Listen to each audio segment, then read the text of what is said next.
All right, welcome to the first live stream on My Time to Fly.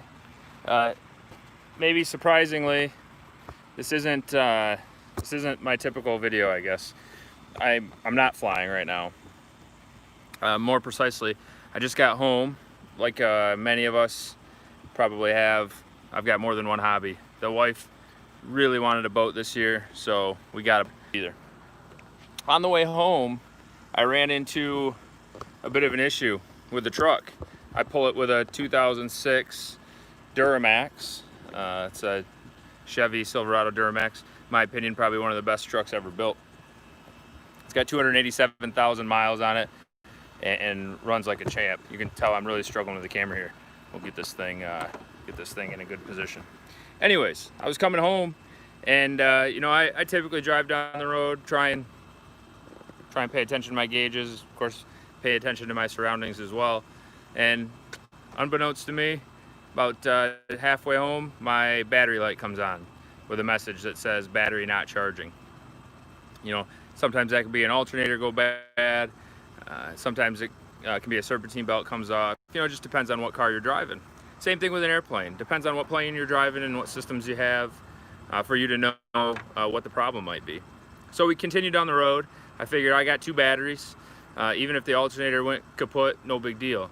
But then my head started turning, like, you better start checking other systems. If it was the serpentine belt, what else wouldn't work? I just happen to know on my truck, the serpentine belt also drives the air conditioning. So I thought, oh man, that air conditioning is starting to warm up a little bit. And then I thought a little harder. What else does it run? Well, it runs the power steering. Oh boy, maybe this thing with a load on the back might be kind of tough to turn if I don't have power steering. I've muscled plenty of cars around before with no power steering, but never a 6,000 pound truck pulling a 5,000 pound load. And then I took it one step further. I thought about what else it could run, and if you don't drive a diesel, you might not know this, but there's no vacuum system on a diesel. So what runs the brake booster is power steering fluid, driven by the power steering pump. So if you don't have power steering, guess what? Don't have power brakes either. So anyways, as I start working through this and then realize I don't have power steering and I don't have power brakes and I'm on my way home, I have to start making decisions, right? Do I pull over? Do I get help? I'm a half hour from home. What are the risks? All that to say, it is so critical that you know your systems. I don't care if you're driving a truck, a car, a semi, a train, or flying an airplane.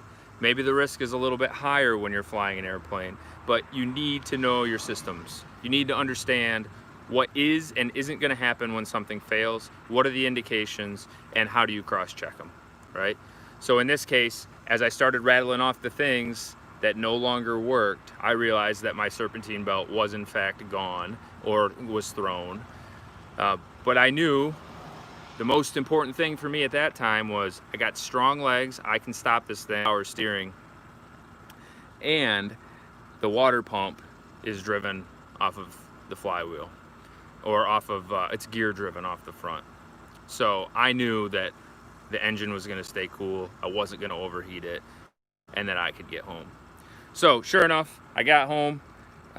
We had pizza ordered, so my wife went and ran to get pizza, and well, here's what's left of the serpentine belt. It's in pieces, right?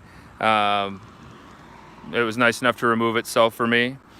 And I dug a little bit deeper and found that the idler pulley had let go, which caused the serpentine belt to bust. I had an idler pulley seize up on me, got that belt good and hot, melted it right through and split it in half, which is great. I couldn't be happier that it was the idler pulley, because that's the root cause. I don't have to go thinking about it or hunting for it or trying to understand if it is an alignment issue or a pulley starting to go bad or anything. It was seized right solid, so I know that's the problem. Now, I had a similar thing happen once. I was running a Cessna 172, flying it back from Cadillac, which is just north of me, with a buddy. It was actually the first time my buddy had flown with me. Good start. Now, we were renting the plane, and all of a sudden the amp gauge started to go down a little bit. It was right in the bottom of the green, and then it starts getting into the yellow.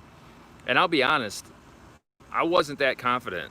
Like, I knew, or I was pretty darn sure that a magneto engine did not need battery power to keep running.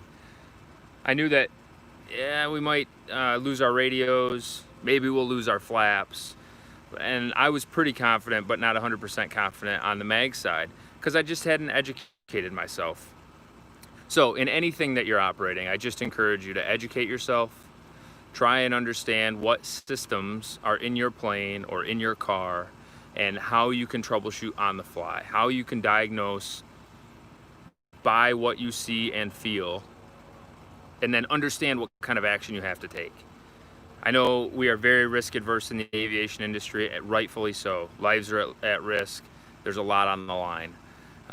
In the automotive industry, people tend to take more chances. I feel like they cover up that check engine light with a piece of tape, or they turn their radio up when they hear a noise. Really, you should be turning your radio down and diagnosing the problem as much as you can on the fly. Now, I understand that not everybody has that capability.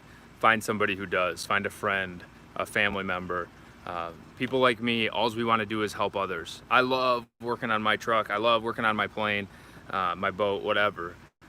But I love working on other people's vehicles or other people's airplanes way more than mine. That's something about being a servant in this world, and we should all strive to be a servant to other people, because when you're good to other people, good things happen to you. So anyways, I'm gonna patch this thing up tonight. I gotta have this truck for work in the morning, and we'll put the boat away and be done with it for the night. But I just thought it was an important message.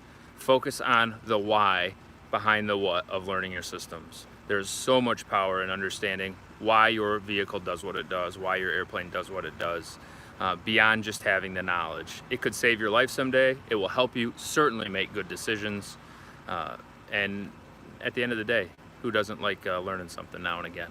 So thanks for watching. My first live, we'll have some more coming. I'll get in the airplane, back in the airplane pretty soon. Life's been pretty busy this summer. School's starting up for the kids here tomorrow.